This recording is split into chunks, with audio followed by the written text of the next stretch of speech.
আপনাদের সকলকে পশ্চিমবঙ্গ প্রদেশ ভারতীয় জনতা পার্টির পক্ষ থেকে আন্তরিক শুভেচ্ছা জানাচ্ছি।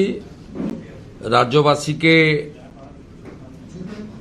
শিব চতুর্দশীর আগাম শুভেচ্ছা জ্ঞাপন করছি। আগামীকাল শিব চতুর্দশী। সর্বত্র মহাদেবের মন্দিরে, শিবালয়ে, শিব মন্দিরে আমাদের সনাতন সংস্কৃতি মেনে, ভারতীয় সংস্কৃতির পরম্পরা মেনে যে ধর্মীয় উৎসব, তাতে সবাই সামিল হবেন এটা প্রার্থনা করছি এবং আশাও করছি। আমাদের আজকের টকিং পয়েন্ট আপনাদের সামনে, এর আগেও আমি আমাদের বিধাননগরের যে বিজেপির ওয়ার্কিং প্লেস রয়েছে সেখান থেকে আমি বিস্তারিতভাবে কয়েকদিন আগে জানিয়েছিলাম অন্তর্বর্তী বাজেটের পরে যে পশ্চিমবাংলার 2,15,00,000 বেকার সৃষ্টিকারী, 51টি কর্মবিনিয়োগ কেন্দ্রে তালাচাবি লাগানো, 1 কোটির কাছাকাছি পরিযায়ী শ্রমিক যিনি তৈরি করেছেন তথাকথিত মা মাটি মানুষ সরকারের মাননীয় মুখ্যমন্ত্রী এবং তার সরকার, শিক্ষিত বেকার যুবক যুবতীদের সঙ্গে 2013 সাল থেকে লাগাতার প্রতারণা এবং চালাকি করছেন। 2013 সালে তৎকালীন অর্থমন্ত্রী ডক্টর অমিত মিত্রর বাজেটে যুব উৎসাহ প্রকল্প, যা 2013 সালের অক্টোবর মাসে নেতাজি ইন্ডোর স্টেডিয়ামে যুবশ্রী প্রকল্প এবং এমপ্লয়মেন্ট ব্যাংকের ঘোষণা, 17 লক্ষ আবেদনকারীর আবেদন নেওয়া, 1 লক্ষ আবেদনকারীকে মাসে 1,500 টাকা করে কিছুদিনের জন্য ভাতা দেওয়া, বাকি 16 লক্ষ আবেদনকারীকে অপেক্ষাতে থাকতে বলা, 1 লক্ষের চাকরি হয়ে গেলে বাকিরাও ক্রমান্বয়ে চাকরি পাবেন, এই রকম মিথ্যা প্রতিশ্রুতি নেতাজি ইন্ডোর স্টেডিয়ামে আধিকারিক মন্ত্রীদের রেখে বেকার যুবক যুবতীদেরকে বড় বড় স্বপ্ন দেখিয়েছিলেন, প্রতিশ্রুতি দিয়েছিলেন 14 সালের লোকসভা নির্বাচনে বৈতরণী পার হওয়ার জন্য। সেই যুবশ্রী প্রকল্পের মৃত্যু ঘটিয়েছেন এই মুখ্যমন্ত্রীর নির্দেশে তার অর্থমন্ত্রী ডক্টর অমিত মিত্র, যিনি 17-18 অর্থবর্ষ থেকে এই যুবশ্রী প্রকল্পে কোনো বরাদ্দ রাখেননি এবং এমপ্লয়মেন্ট ব্যাংক তুলে দিয়ে 17 লক্ষ আবেদনকারীর যে আবেদন ছিল, সেই আবেদন কোথায় গেছে? কেজি দরে বিক্রি হয়েছে, না অন্য কিছু হয়েছে, না পুড়িয়ে ফেলেছেন, আমরা জানি না। এই 17 লক্ষর তালিকা আমাদের হাতে আছে। আমরা তাদের প্রত্যেকের সঙ্গে সম্পর্ক করব এবং তারা তাদের অভিজ্ঞতার কথা জনমানসে তুলে ধরবেন ক্রমান্বয়ে। নির্বাচন যত আসবে, এই সরকার যে চাকরি বিরোধী, শিক্ষিত বেকার যুবক যুবতীদের বিরোধী, এই সরকার কেবলমাত্র টাটাকে তাড়াননি, সরকারি চাকরি শিল্পায়নের মাধ্যমে বেসরকারি চাকরির অপমৃত্যু ঘটিয়েছেন, সেটা সবাই জেনে গেছে। এবং জেনে যাওয়ার কারণে যে প্রতিষ্ঠান বিরোধিতা গোটা রাজ্য জুড়ে হচ্ছে, আমরা করোনা কালে মাননীয় প্রধানমন্ত্রীর দেওয়া শ্রমিক স্পেশালের মাধ্যমে দেখেছিলাম যে কত লক্ষ লক্ষ আমাদের বাড়ির যুবক বন্ধুরা, ভাইরা পেটের টানে সংসার চালানোর জন্য ভারতবর্ষের বিভিন্ন রাজ্যে তারা পড়ে আছেন। তাদের থাকা খাওয়া, তাদের নিদারুণ কষ্টের মধ্যে তারা পড়ে আছেন। এটাও আমরা সেদিন দেখেছি। লাইন দিয়ে কোয়ারেন্টাইন সেন্টারে আমাদের যে সোশ্যাল ডিস্টেন্সের জন্য 7 দিন করে সব জায়গায় সরকারিভাবে রাখা হয়েছিল স্কুল কলেজ পাঠাগার ইত্যাদিতে, সেটা আমরা দেখেছি যে কি ভীষণ পরিযায়ী শ্রমিক পশ্চিমবাংলার তৈরি হয়েছে, যেটা আগে বিগত দিনে স্বাধীনতার আগে পরে অবিভক্ত বিহার ইউপি থেকে উড়িষ্যা থেকে আমাদের এখানে মানুষজন আসতেন। উল্টো যা হয়েছে, মানুষ সেটা 2020 সালে করোনা কালে সবাই দেখেছেন, 21-এও দেখেছেন করোনা থার্ড ওয়েভের সময়। মুখ্যমন্ত্রী সবকিছু বুঝে তিনি এবারের অন্তর্বর্তী বাজেটকে তিনি নির্বাচনীর একটি লিফলেটে পরিণত করেছেন অর্থনৈতিক পরিভাষায়। সেখানে তিনি এই অন্তর্বর্তী বাজেট এপ্রিল মে জুন জুলাইয়ের, কিন্তু ফেব্রুয়ারি মাসে তার ভোট এত বালাই এবং অভয়া থেকে দুর্গাপুর আইকিউ সিটি, কালকেও একটা ফোন কল ভাইরাল হয়েছে যেটা আমি সোশ্যাল মিডিয়ায় পোস্ট করেছি। পূর্ব মেদিনীপুরের কাঁথি 3 ব্লকে একটি গ্রাম পঞ্চায়েতের তৃণমূলের মহিলা প্রধানকে পঞ্চায়েত সমিতির সভাপতি বিকাশ বেচ তার কক্ষে ডেকে তাকে শারীরিক নির্যাতন করেছেন, যেটা গতকাল পূর্ব মেদিনীপুর জেলার এসপি ইনচার্জ, যাকে মুখ্যমন্ত্রী পাঠিয়েছেন, মাননীয় মিঠুন দের চেম্বারে সালিসি সভার মাধ্যমে নিষ্পত্তি হয়েছে।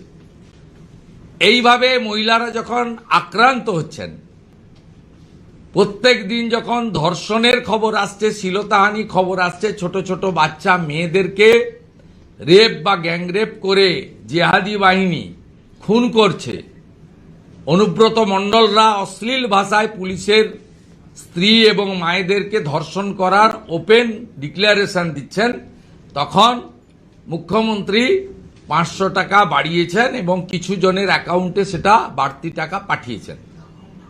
এটার সঙ্গে ভোট অন অ্যাকাউন্টের কোনো সম্পর্ক নেই। এটা সিম্পলি অ্যাডিশনাল বাজেট ডিক্লেয়ার করে ফেব্রুয়ারি মাসে ডিক্লারেশন দিতে পারতেন, কিন্তু অর্থনীতির এবিসিডি মানেন না। যা কিছুদিন আগে নির্মলা সীতারামনজি সংসদের দুটো কক্ষে দাঁড়িয়ে পশ্চিমবঙ্গে কি চলছে, indiscipline of the financial rules and regulation, ক্যাগের রিপোর্ট ভাইলেশন, এগুলো বলেছেন। এরপরে আগামীকাল থেকে একটি বড় নাটকের জন্য বাংলা অপেক্ষা করে আছে। যেভাবে 17 লক্ষ ফর্মের অপমৃত্যু ঘটিয়েছেন বেকার যুবক যুবতীদের, যুবশ্রী যুব উৎসাহ প্রকল্পের মৃত্যু ঘণ্টা বাজিয়ে দিয়েছেন মাননীয়া, ঠিক আগামীকাল থেকে শিব চতুর্দশীর দিন, উনার তো নত্যসত্য জ্ঞান থাকে না যে হিন্দুদের বড় উৎসব আছে কালকে, উনার খেয়াল নেই যে এই রাজ্যের কয়েক লক্ষ পরীক্ষার্থী তারা 12 তারিখ থেকে 27 তারিখ পর্যন্ত উচ্চ মাধ্যমিক পরীক্ষা দেবেন। কিন্তু কালকে তিনি 294টা বিধানসভায় আইপ্যাকের বুদ্ধিতে তাবেদার প্রশাসনের একটা অংশকে ব্যবহার করে একটা টেবিল আর 2টো করে টুল বা চেয়ার পেতে কাল থেকে এই ফর্ম বিতরণের কাজ শুরু হচ্ছে। এই ফর্ম বিতরণের কাজ কাল থেকে শুরু হচ্ছে। এই ফর্ম বিতরণের কাজ কাল থেকে শুরু হচ্ছে। মুখ্যমন্ত্রী ভালো করে জানেন যে 2013 সালের যুবশ্রীর যেভাবে অপমৃত্যু ঘটিয়েছি, নির্বাচনে আরেকবার যদি জিতে আসতে পারি এটারও অপমৃত্যু ঘটাবো এবং পশ্চিমবঙ্গটাকে গ্রেটার বাংলাদেশে পরিণত করব। এবারের অন্তর্বর্তী বাজেটে চাকরির পার্টটাকে ক্লোজ করে দেওয়া হয়েছে, কারণ মুখ্যমন্ত্রী কোনো ঝুঁকি নিতে চাননি। চাকরি দিলেই পার্থ অর্পিতারা টাকা চাকরি বিক্রি করবে, চাকরি বিক্রি করলেই হাইকোর্ট সুপ্রিম কোর্ট চেপে ধরবে, হাইকোর্ট সুপ্রিম কোর্ট চেপে ধরলেই সিবিআই ইডি ইত্যাদি ইনকাম ট্যাক্স আসবে, তারা এলেই পার্থকে জেলে যেতে হবে, সঙ্গে মানিককে যেতে হবে, সঙ্গে কল্যাণময়কে জেলে যেতে হবে, সঙ্গে এসপি সিনহাকে জেলে যেতে হবে, জীবন কৃষ্ণকে এখনো জেলে থাকতে হবে। তাই তিনি এবারের অন্তর্বর্তী বাজেটে সম্পূর্ণভাবে চাকরির প্লাটটা ক্লোজ করে দিয়েছেন। যদিও আমরা জানি পশ্চিমবঙ্গে 6 লক্ষ রাজ্য সরকারের পোস্ট তিনি অবলুপ্তি ঘটিয়েছেন, আর প্রায় 10 লক্ষ পোস্ট, তার মধ্যে 3,58,000 প্রিন্সিপাল, অধ্যাপক, শিক্ষক, শিক্ষিকা, শিক্ষাকর্মী ইত্যাদি 3,58,000 ভ্যাকেন্সি আছে। 1 লক্ষের বেশি, 1.5 লক্ষের কাছাকাছি পুলিশ কনস্টেবলের ভ্যাকেন্সি আছে। সব মিলিয়ে যোগ করলে 10 লক্ষ রাজ্য সরকারের ভ্যাকেন্সি পেন্ডিং আছে।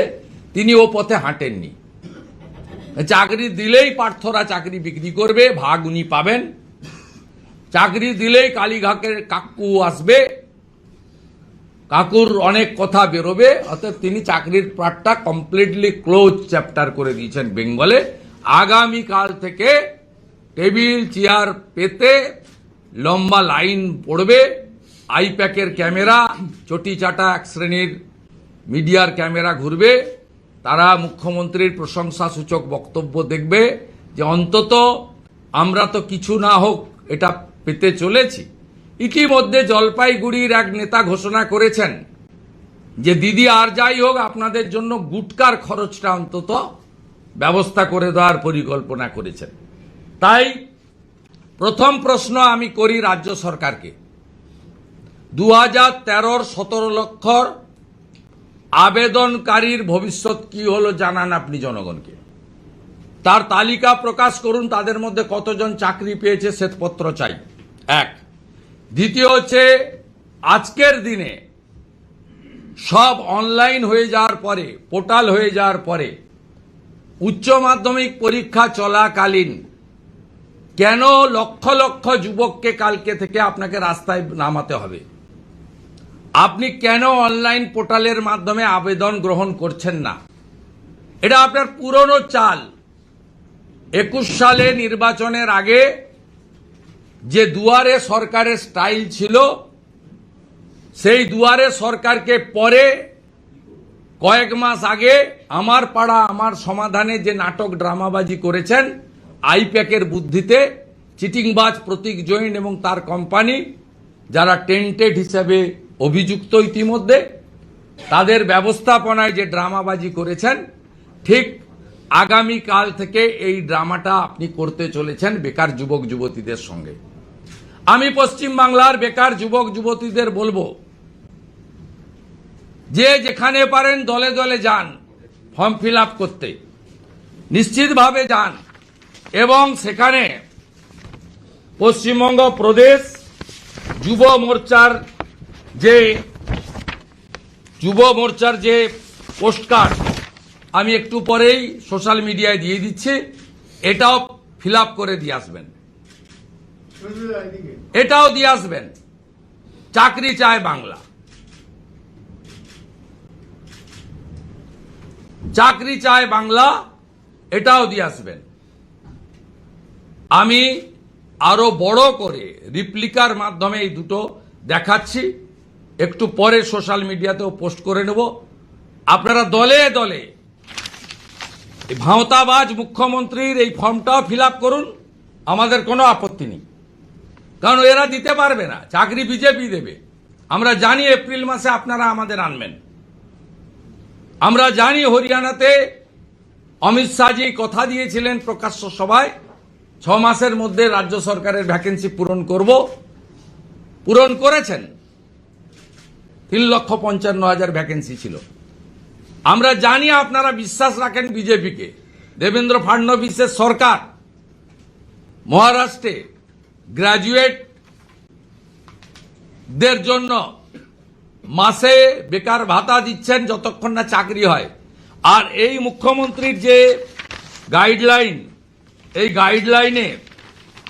গাইডলাইনে 2013-তে ছিল 8 পাস, এখন করেছে 10 পাস, এবং অনন্তকাল কেউ পাবেন না।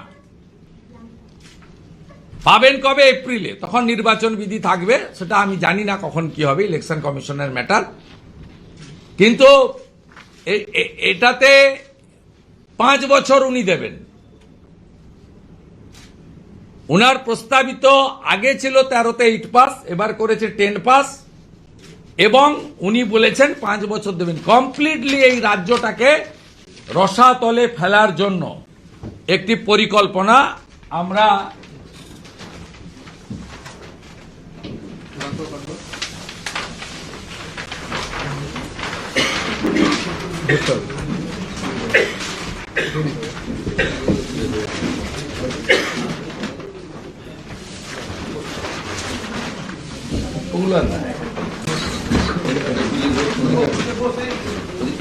দিকে পিছনটা জয় আর দেবজিৎ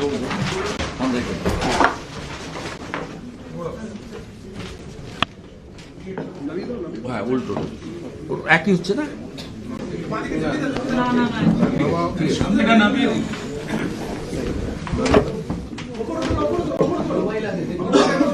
উপরে তোলা যাবে না, মুখ কাটবে।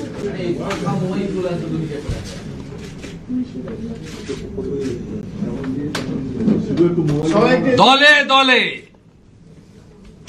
ধপবাজ ফেরেববাজ 420 তৃণমূল সরকারের ফর্ম ফিল আপ করবেন, আমাদের কোনো আপত্তি নেই, এটাও করবেন। চাকরি চাই বাংলা,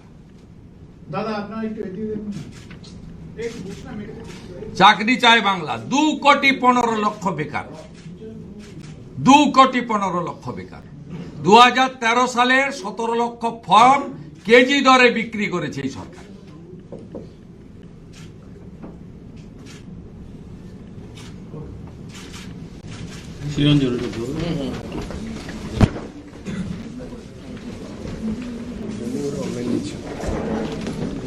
ভিড় করবে, ছবি তুলবে, আইপ্যাক থেকে বলবে, রেকর্ড থেকে যাবে। হ্যাঁ না আইপ্যাক থেকে বলবে, আর অনলাইনে বললে যদি রেকর্ড থাকে হাইকোর্টে যায়।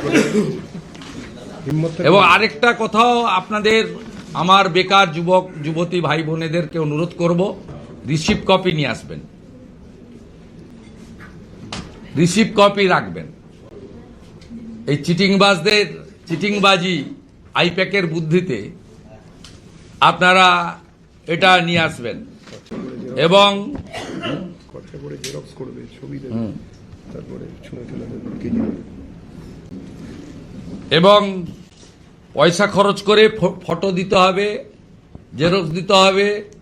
পরিযায়ী শ্রমিকরা যদি, বা পরিযায়ী শ্রমিক শুধু নয়, পরিযায়ী কোনো শিক্ষিত যুবক যুবতী যদি থাকেন, তাকে গাড়ি ভাড়া করে আসতে হবে, কারণ অনলাইনের কোনো ব্যবস্থা নেই, অল ম্যানুয়াল এবং অফলাইন।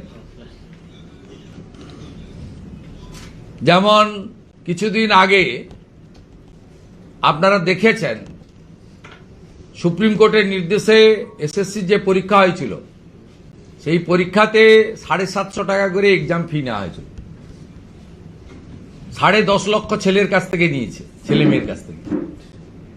অথচ সেই পরীক্ষাটা কেবলমাত্র যারা টেন্টেড তাদের বাদ দিয়ে 14 সালের যারা অ্যাপ্লাই করেছিল তাদের ক্ষেত্রে বলা হয়েছিল 16 সালের যে পরীক্ষা হয়েছিল, 16 সালের যে পরীক্ষা হয়েছিল তাদের ক্ষেত্রে বলা হয়েছে। কিন্তু 10.5 লক্ষ লোকের কাছ, ছেলে মেয়ের কাছ থেকে 750 টাকা করে তুলে নিয়েছিল। এই চিটিংবাজ, ফেরেববাজ, মিথ্যাবাদী সরকার পশ্চিমবাংলায় সব ধ্বংস করেছে। ঠিক নির্বাচন ঘোষণার আগে 15 দিন ধরে উচ্চ মাধ্যমিক পরীক্ষা চলাকালীন এই ড্রামা করছে। তার বিষয়ে আজকে আমার মূল বক্তব্য ছিল, উনি কাল থেকে যা যা করতে চাইছেন, আপনাদের যা যা করা উচিত, সেই বিষয়ে আমি এখানে কিছু তথ্য এবং বক্তব্য রাখলাম। প্রশ্ন থাকলে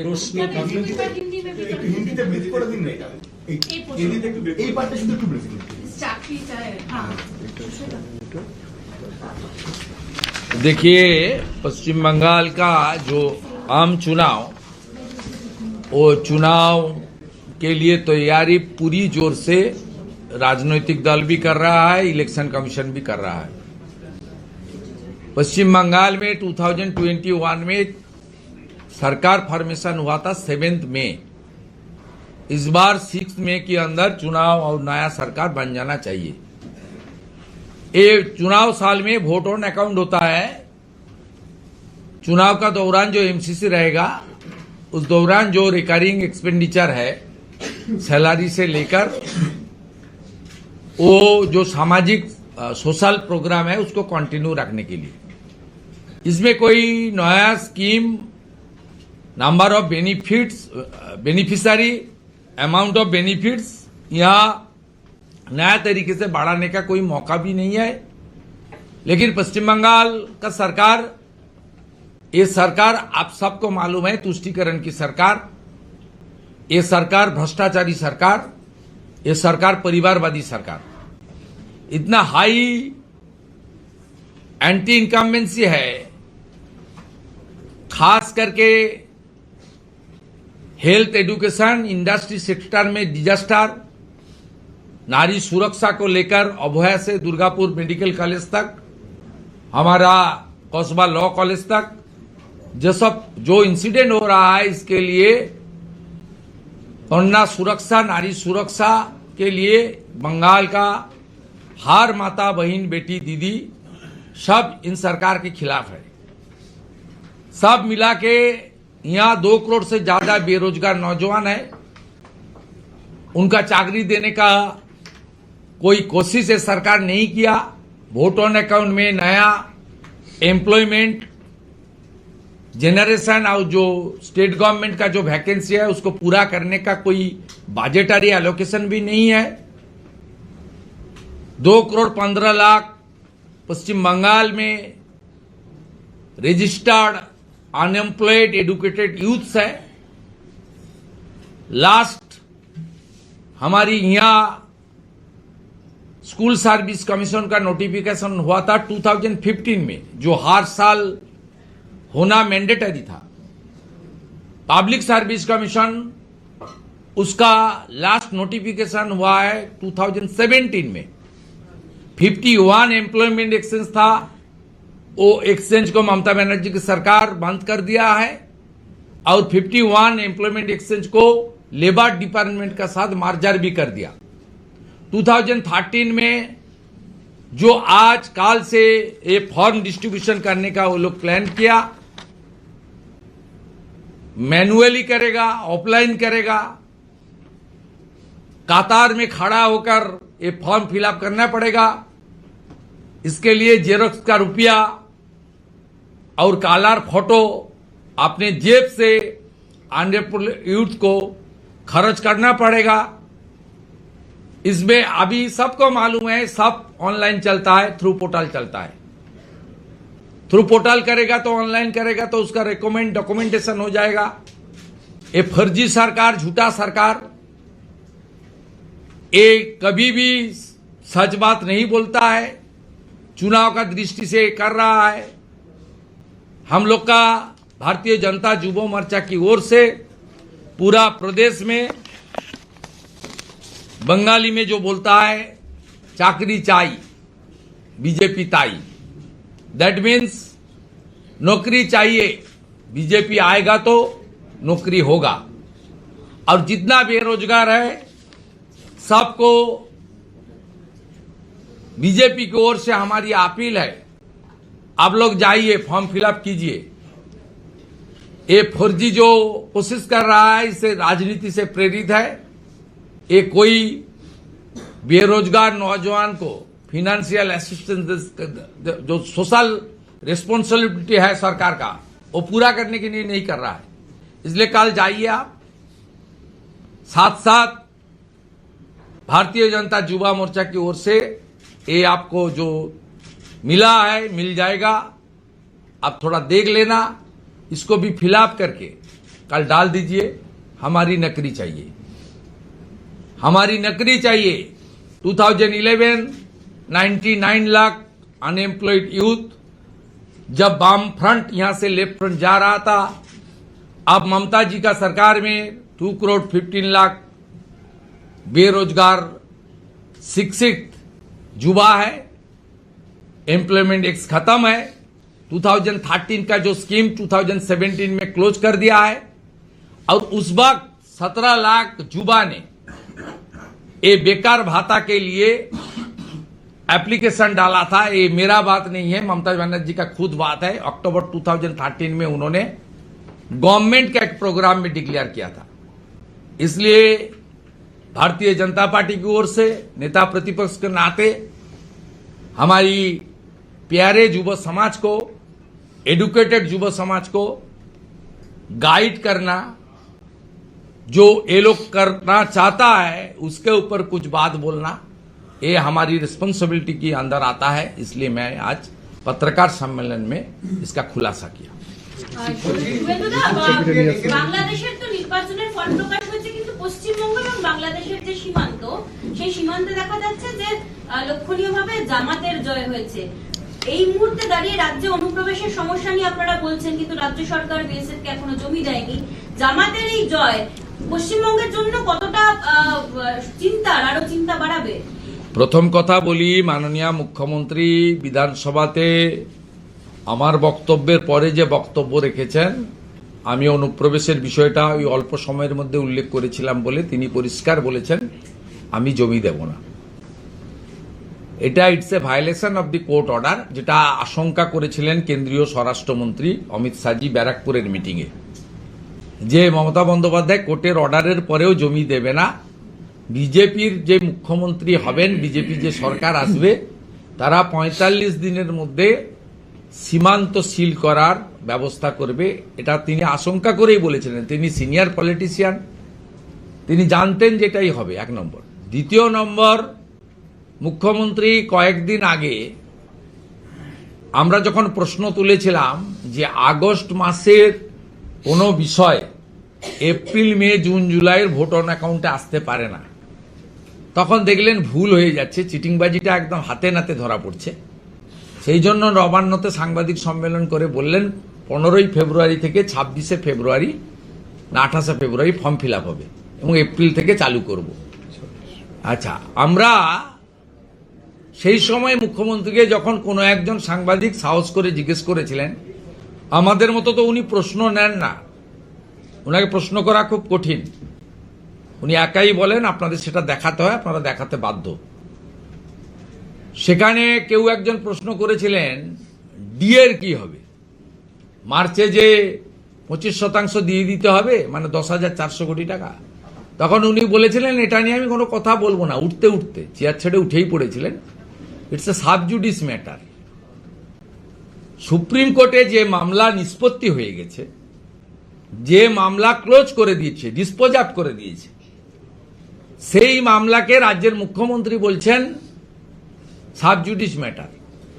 তাই এই মুখ্যমন্ত্রী জমিও দেবেন না, ডিএও দেবেন না, এটা প্রমাণিত। আপনার কথা শুনেই বলি, ওখানে জামাত হেরেছে, এখানে জামাত 2 মানে তৃণমূল কংগ্রেস, এরাও এখানে হারবে, এটা নিশ্চিন্তে থাকতে পারেন। অ্যালার্মিং এটাই যে পশ্চিমবঙ্গের সীমান্তবর্তী যে বাংলাদেশের এলাকাগুলো আছে, আওয়ামী লীগের অনুপস্থিতির সুযোগ নিয়ে সেখানে জামাতিরা জিতেছে, যারা মৌলবাদ জঙ্গিবাদের উপর নির্ভর করে গ্রেটার বাংলাদেশের স্বপ্ন দেখে, যারা চিকেন নেককে কেটে ফেলার স্বপ্ন দেখে ইত্যাদি। এটা আমাদের কাছে আশঙ্কার। সেই কারণে পশ্চিমবঙ্গের রাষ্ট্রবাদী জনগণ, বিশেষ করে বাঙালি হিন্দু যাদের হোমল্যান্ড দিয়ে গেছেন ডক্টর শ্যামাপ্রসাদ মুখার্জি, স্বামী প্রণবানন্দ, এপ্রিলের নির্বাচনে কি পেলাম আর কি পাবো যোগ বিয়োগ তো হবে।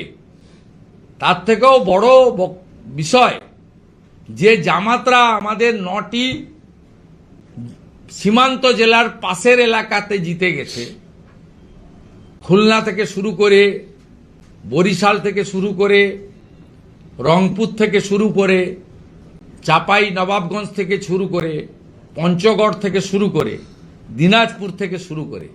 It's a very alarming for patriotic people and specially the Hindu people in West Bengal. তাই আপনাদের এই নির্বাচনে সর্বাগ্রে ভারতবর্ষের আভ্যন্তরীণ সুরক্ষা এবং পশ্চিম বাংলায় আপনারা যাতে মুর্শিদাবাদের মতো সংখ্যালঘু না হয়ে যান, এই বিষয়টাকেও ভাবনা চিন্তার অগ্রাধিকারে রাখতে হবে। এই নির্বাচনের ফলের মধ্য দিয়ে আমার এটা অবজারভেশন, এইটা আমি পশ্চিমবাংলার জনগণকে জানাতে চাই।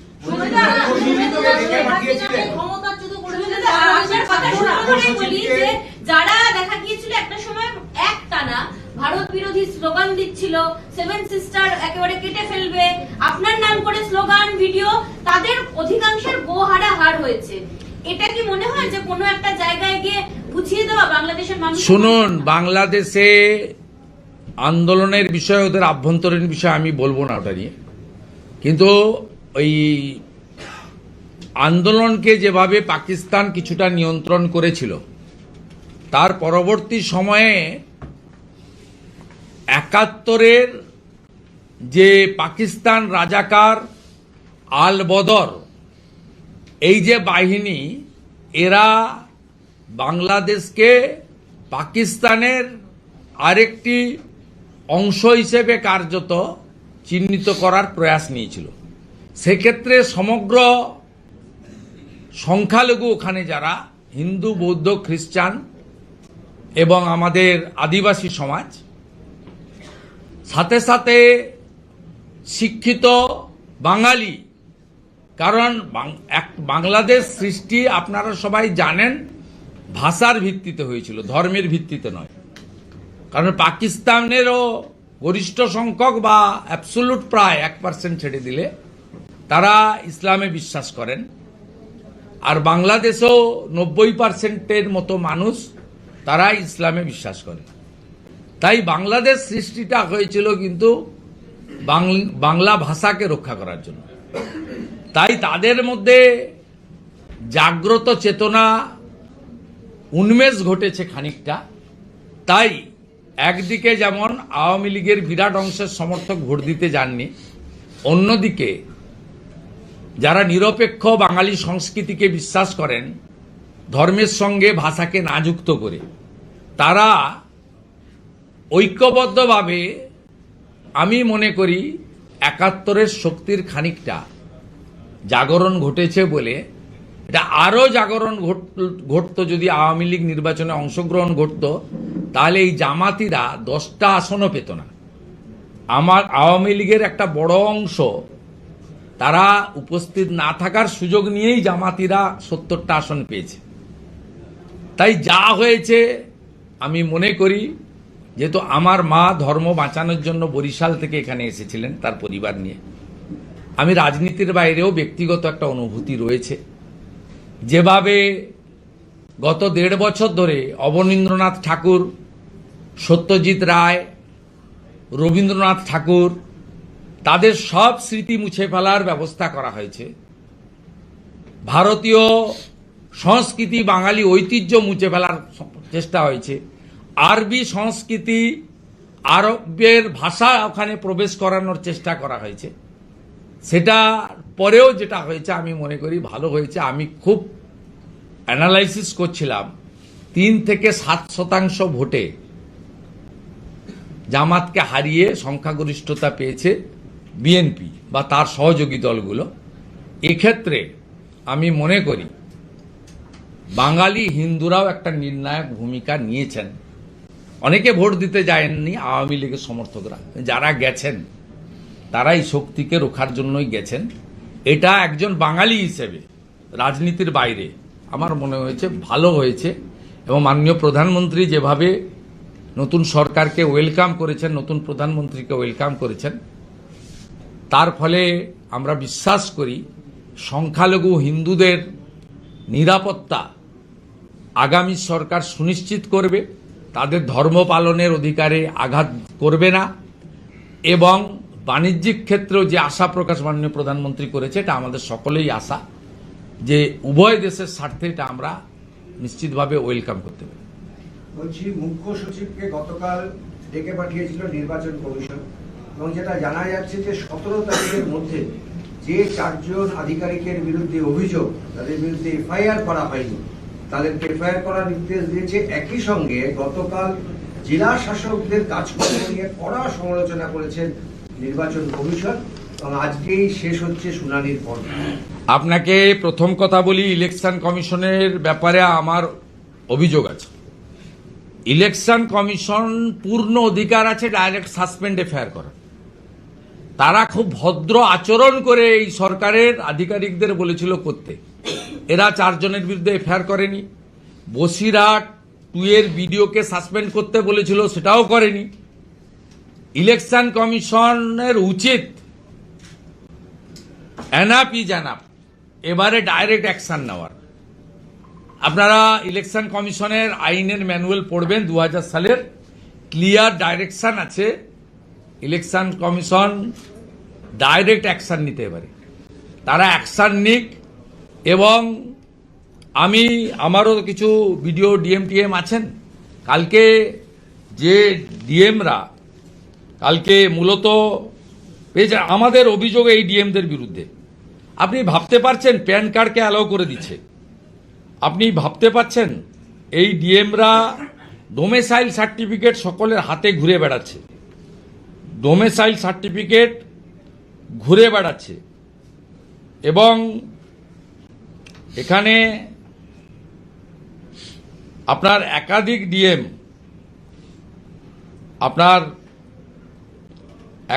ডিএম আপনার এই কাজগুলো করছে। তার মধ্যে আমি আপনাকে বলে দিচ্ছি, DMs of Cooch Behar, Jalpaiguri, Malda, south and north 24 Parganas and Purba Medinipur এরা করছে। এবং বারওয়ানের DM was advise not to give political statement. Election কমিশনকে আমি বলবো অ্যাডভাইসারির মধ্যে আর থাকেন না, আপনার পূর্ণ ক্ষমতা দিয়ে গেছে, আপনার আইন আমাদের একদম জানা, আপনি অ্যাকশন স্টার্ট করুন। আমার বিশ্বাস ইলেকশন কমিশন এবারে অ্যাকশন শুরু করা তাদের উচিত। এবং মহামান্য সুপ্রিম কোর্টও ইলেকশন কমিশনকে তার অ্যাকশন শুরু করার কার্যত এইআরও বদল থেকে শুরু করে তার যে সংবিধানের যে পাওয়ারগুলো রয়েছে 324 থেকে 329, স্পেশালি 324 থেকে 326 সেটা দিয়ে গেছে। আজকেই শেষ দিন, তারপরে ভোটার কার্যত শুনানি শেষের পথে, কিন্তু সময় আছে। আসল যে কাজটা সেটা হচ্ছে মাইক্রো অবজারভাররা যেখানে ডাউটফুল হচ্ছে রেড ফ্ল্যাগ লাগাচ্ছেন, তারা অ্যাডভাইসার দিচ্ছেন। ওটা আপনাদের একটা চ্যানেল দেখিয়েছেন না যে মুখ্যমন্ত্রীরও জয় হয়েছে, মাইক্রো অবজারভাররা নাম ডিলিট করতে পারবেন না, এটা কোনোদিন ছিলই না। আরপি অ্যাক্টে পরিষ্কার কথা, দুটো কলম আছে, অ্যাকসেপ্ট অবলিক রিজেক্ট। এবারে অ্যাকসেপ্ট লিখবেন অথবা রিজেক্ট লিখবেন, তিনটে অপশন নেই। এবং এই পাওয়ারটা দেওয়া আছে ইআরওকে। এবং আগামী 28 তারিখে যে ভোটার লিস্ট বেরোবে, সেই ভোটার লিস্টে যদি ভুল থাকে আপনি আবেদন করতে পারবেন ডিইওর কাছে। ডিইও অর্থাৎ ডিএম যদি আপনার আবেদন খারিজ করেন, আপনি যদি স্যাটিসফাইড না হন, ফাইনালি আসতে হবে সিওর কাছে। আর ভোটার লিস্ট তখনই বেরোবে যখন সিও সই করবে। সিও তখনই সই করবে যখন ত্রুটিমুক্ত হবে। আপনি 13টা যে ইলেকশন কমিশন বলেছে তার বাইরে নিচ্ছেন কেন? কলকাতা কর্পোরেশনের কাউন্সিলরদের হাতে হাতে ডোমিসাইল সার্টিফিকেট ঘুরছে কেন? আপনি কত সার্টিফিকেট দেখবেন আমার কাছে, দেখুন, দেখিয়ে দিচ্ছি আপনাকে। গোটা রাজ্য জুড়ে হচ্ছে। প্যান কার্ড তো আপনি নিতে পারেন না, আপনাকে মুখ্যমন্ত্রী বলে দিয়েছেন তাই নিয়ে নিতে হবে, এটা তো কোনো বিষয়ই নয়।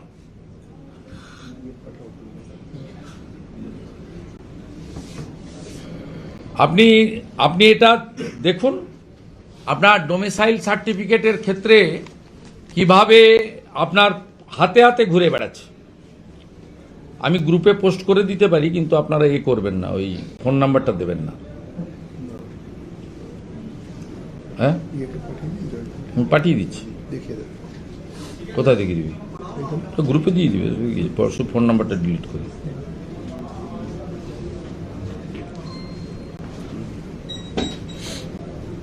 দিয়ে দিচ্ছি, ওর কাছে আছে।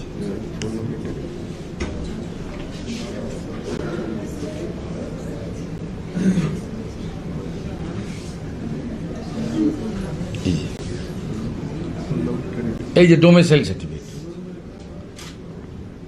আমি দিয়ে দিচ্ছি, ফোন নাম্বারটা অমিট করে পোস্ট করে দেবে, কারণ দূর থেকে দেখতে অসুবিধা হচ্ছে আপনার।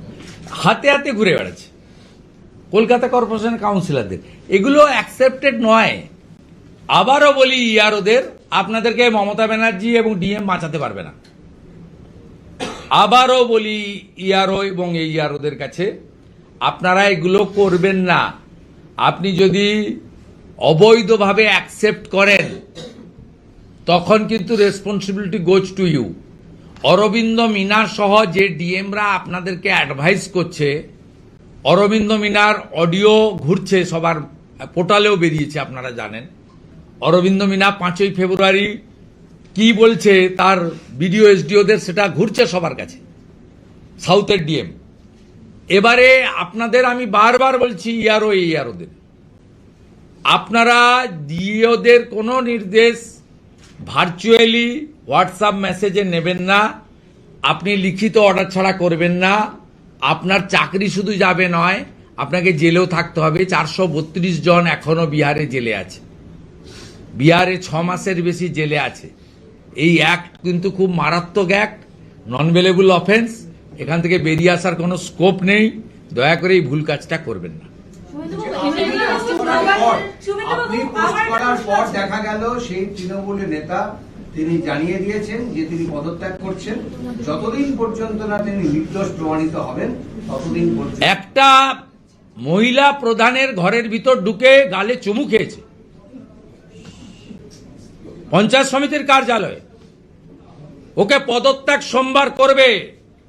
বিজেপির মহিলারা ঝাঁটা নিয়ে যাচ্ছে ওখানে, ওরা ঝাঁটা নিয়ে যাচ্ছে। ওই প্রধানের ভাই তৃণমূল করে, আমাকে ফোন করে কেঁদেছে। অফিসের ভিতরে ডেকে চুমু খাচ্ছেন আপনি মহিলা প্রধানদের, আর অন্যদিকে খালাবাবু ঘুরে বেড়াচ্ছে মহিলা স্বনির্ভর। হ্যাঁ, এটাই মহিলা স্বনির্ভর? একটা মহিলাকে কেনা যায় 1000-1500 টাকা দিয়ে? এর আগে প্রকাশ্যে পিটিয়েছিল সিউড়ি ট্যুর পঞ্চায়েত সমিতির চেয়ারম্যানকে, প্রকাশ্যে পিটিয়েছিল। এ তো পঞ্চায়েত সমিতি তার নিজের কক্ষে ডেকে, যেমন আরজি করে ডাক্তার বোন সেফ ছিল না, তেমনি বিডিও অফিস পঞ্চায়েত সমিতি, ওখানকার বিডিওর এফআইআর করা উচিত সোমোটো। এই দুর্বৃত্তদের পার্টি, ধর্ষকদের পার্টি, এ মা বোন দিদি বেটি সকলকেই কার্যত কি চোখে দেখে এই প্রধানকে সরকারি কক্ষের ভিতর চুম্বনের মাধ্যমে এটা প্রমাণ করেছে তৃণমূল কংগ্রেসের এই নেতা। শুধু পঞ্চায়েত সমিতির চেয়ারম্যান নয়, তৃণমূলের শ্রমিক শাখার জেলার সভাপতি। পার্টিকে উত্তর দিতে হবে, এদের প্রমোশন পেয়ে যাবে পরে। 2টো সিকিউরিটি যদি থাকে 4টে পেয়ে যাবে, অনুব্রত পেয়েছে। হলো রাজ্যের দেওয়া 8505 জনের নামের তালিকা। এই তালিকায় কতজন কোন গ্রেডের অফিসার, তাদের ডেজিগনেশন, কতজন এআরও এবং আর অন্যান্য বিস্তারিত। তার মধ্যে মৃত আছে, কিন্তু কমিশন 2 জন মৃত আছে, আমি দিয়ে দেবো। রিটায়ার্ড আছে। কি বলবেন? কি কোর্ট কন্টেম্প্ট হবে?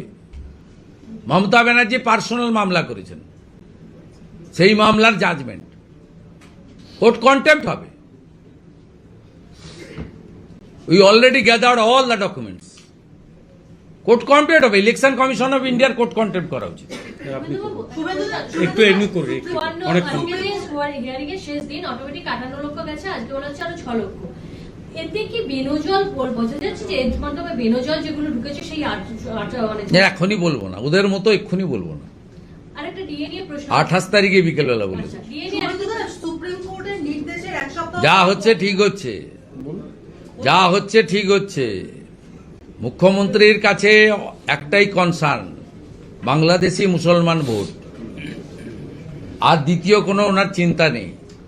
Face is the index of mind, she is worried. সবাই দেখে বুঝতে পারছেন, কোনো কাজে মন বসছে না। সুপ্রিম কোর্টের নির্দেশের এক সপ্তাহ পরেও বকেয়া ডিএ মেটানো হলো না। ডিএ মামলাকারীরা আবারও গেলেন সুপ্রিম কোর্টে এবং তারা সরাসরি নোটিশ পাঠিয়ে দিয়েছেন রাজ্যের মুখ্য সচিব এবং অর্থ সচিবকে। এরা দেবে না, আমি আপনাকে বলে দিলাম, দেবে না। দিতে গেলে মানে স্যালারিও বন্ধ হবে। 11,000 কোটি টাকা দেওয়ার ক্ষমতা নেই। এই যে সব হচ্ছে না, এই ফর্ম টর্ম ইত্যাদি ইত্যাদি সব, এই যে ফর্ম, এই যে সব হচ্ছে, কোথায় গেল না এই ফর্ম, এগুলো সব হচ্ছে নির্বাচনী প্রতিশ্রুতির জন্য। শুধু প্রভাত মিশ্র এসিএস ফিনান্সের হাত পা ধরে পথশ্রীর টাকাটাকে তুলে নিয়ে 1,500 কোটি টাকা, 500 টাকা করে বাড়লে 1,500 কোটি টাকা মতো লাগে, 1,500 থেকে 2,000 কোটি, পুরোটা এখনো 2,20 লক্ষর অ্যাকাউন্টে যায়নি। যেমন 20 লক্ষ বাড়িরও 60,000 টাকা করে সবার কাছে যায়নি, 6-7 লক্ষ লোক পেয়েছেন, সেসব আমাদের কাছে তথ্য আছে। এইটা এই যে পথশ্রী উনি 20,000 কিলোমিটার আপনার উদ্বোধন করেছিলেন কৃষ্ণনগর থেকে, তার যে টাকা সেই টাকাটাকে স্টপ করে দিয়ে ওই টাকা থেকে এই 500 টাকা করে কিছু জনের অ্যাকাউন্টে ঢুকাতে পেরেছেন। উনি 11,000 কোটি টাকা দিতে পারবেন না, আমার কাছে তো হাঁড়ির খবর আছে। কিন্তু এইসব আমি ফিনান্সের সব বলে দেবো, আমি সব বলে দেবো, আমার তো সব ডিপার্টমেন্টের ভিতরে লোক বসানো আছে, মায়ে ডায়ে সব। কিন্তু মুখ্যমন্ত্রী একটা বাড়ি জায়গাও কিনেছেন কালীঘাটে, সেটাও আপনি দেখতে চাইলে আমি দেখিয়ে দেবো। 2.5 কাঠা জায়গা কিনেছেন, প্রাচীর করে রেখে দিয়েছেন। উনি হারবেন, হারার পরে তো বলছি স্থায়ী ঠিকানা দরকার। একবার কাঁঠাল আর আম পাঠিয়েছিলেন, আমি বলেছিলাম ওটা পোর্টের জায়গা। সি পারচেজ 2.5 কাঠা জায়গা, বাউন্ডারি ওয়াল করে নিয়েছেন, ছবি আমার কাছে আছে, দিয়ে দেবো ভোট ঘোষণা হলে, ওয়ান ফাইন মর্নিং। পুরুলিয়ার পরিযায়ী শ্রমিকের মৃত্যু নিয়ে প্রথমে দেখা গেল যে তৃণমূল একটা এক্সেন্ডেলে পোস্ট করলো, আবার পরে সেটা সরিয়ে নিল, এবং যে তৃণমূলের সেকেন্ড ইন কমান্ড সেটা নিয়ে বলেছেন তদন্ত সভা। কোথায়? পুরুলিয়ার যে পরিযায়ী শ্রমিক কে খুন করেছে নামটা শুনবেন নাকি? যাবেন তো মাননীয় সেকেন্ড ইন কমান্ড, আপনি যাবেন তো এই বাড়িতে? এবার একটা কিছু বলুন, কোথায় বাংলা পক্ষ?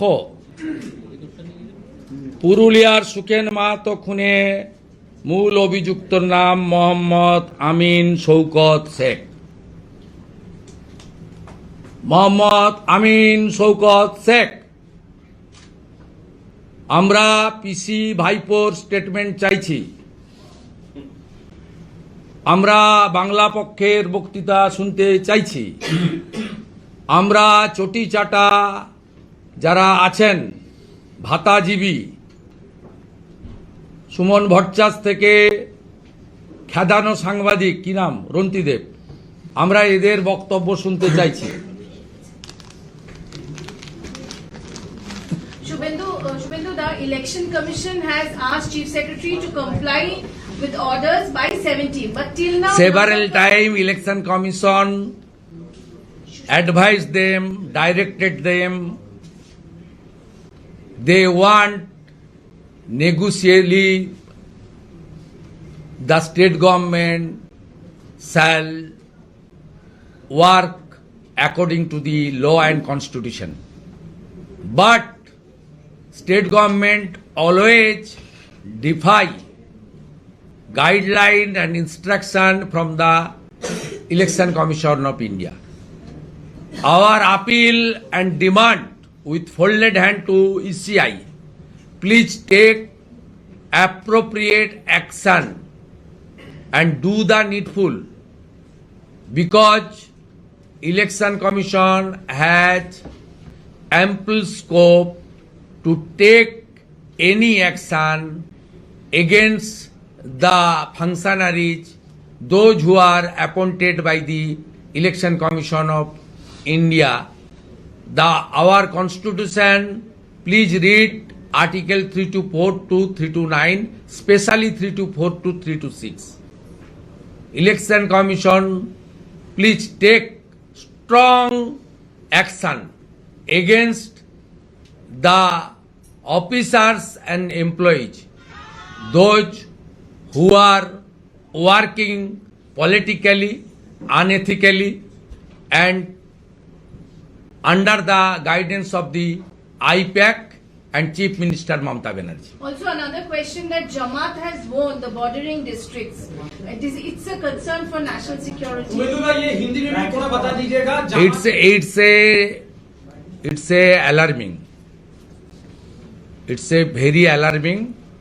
The extremist force are won the election adjoining the Bengal border.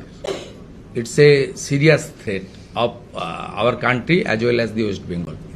देश की सुरक्षा के लिए कितना बड़ा ये देखिए, आप देख लेना, त्रिपुरा, मिजोरम, मेघालय बॉर्डर में बीएनपी का जीत हुआ है, 1-2 एरिया छोड़ के। लेकिन बंगाल में जामात का ज्यादातर हमारी 9 डिस्ट्रिक्ट का बॉर्डर में हुआ है। It's a very alarming, they are extremist force. इसलिए हमारी 550 किलोमीटर एरिया फेंसिंग नहीं है, सफिशिएंट एडिक्वेट लैंड प्रोवाइड नहीं किया है पश्चिम बंगाल सरकार, due to their high appeasement politics and vote bank politics. इसलिए ये अलार्मिंग है, लेकिन ज्यादा दिन तक चिंता का बात नहीं है। अप्रैल महीने में भाजपा सरकार आ रहा है। हमारी देश का स्वराष्ट्र गृह मंत्री, हमारी नेता अमित शाह जी ने कुछ दिन पहले हमारी कार्यकर्ता सम्मेलन ने बता दिया ये बीजेपी सरकार आएगा, बीजेपी का chief minister with in 45 days ये बॉर्डर को सील करने के लिए जो काम करना है करेगा। जैसे त्रिपुरा और आसाम में पहले इस तरीके से हालत था, वहां बीजेपी सरकार आने का बाद ये जो हमारा जो प्रॉब्लम था रिजॉल्व हो गया। यहां भी आने वाला दिन में रिजॉल्व हो जाएगा। अब मान के चलिए अप्रैल तक यहां भाजपा सरकार आ जाएगा। दादा, हुमायूं कबीर बोल रहे हैं कि अगर कोई भाजपा के लीडर बाबरी मस्जिद तोड़ने के लिए जाए तो उनको 10 फीट जमीन के नीचे गाड़ देंगे। हुमायूं कबीर बोल रहे हैं अगर कोई भाजपा के नेता बाबरी मस्जिद तोड़ने के लिए जाए मुर्शिदाबाद तो वो उनको 10 फीट नीचे गाड़ देंगे। इसलिए पश्चिम बंगाल में बीजेपी सरकार चाहिए। बाबर का नाम निशान पूरा तरह से हटाने के लिए बीजेपी सरकार चाहिए, इसलिए बीजेपी सरकार चाहिए। बंगाल का जनता, राष्ट्रवादी जनता, सनातनी जनता को सबको एकजुट होकर बीजेपी को लाना चाहिए मुगल का नाम और निशान हटाने के लिए। ये कोई भारतीय नहीं था, ये मुगल था। ये मंदिर तोड़ने के लिए, हमारी माँ बेटी बहन को इज्जत लूटने के लिए आया था। इसका नाम नहीं रहना चाहिए। সিদ্ধান্ত নিয়েছে যে মানুষের কাছ থেকে বার্তা নিয়ে তারা নির্বাচনী ইস্তেহার তৈরি করবে। সরাসরি মানুষের বার্তায় তৈরি হবে সিপিএম এর নির্বাচনী ইস্তেহার। যেমনটা বিজেপি যেমনটা ভারতীয় জনতা পার্টি তো অনেক আগেই এটা করে দিয়েছে। তাপস রায় এবং শ্রমিক ভট্টাচার্য রাজ্য সভাপতি এবং চেয়ারম্যান আমাদের সংকল্পপত্র কমিটি, তারা তো অনেক আগেই করেছে। আমরাও বিভিন্ন মণ্ডলে গিয়ে বক্স ওপেন করেছি, মানুষের মতামত নিয়েছি। আমাদের দেখে যদি কেউ শেখে ক্ষতি কিছু নেই, কিন্তু সিপিএমকে বলবো যে এবারেও শূন্য কাটবে না, মহাশূন্যের পথে সিপিএম।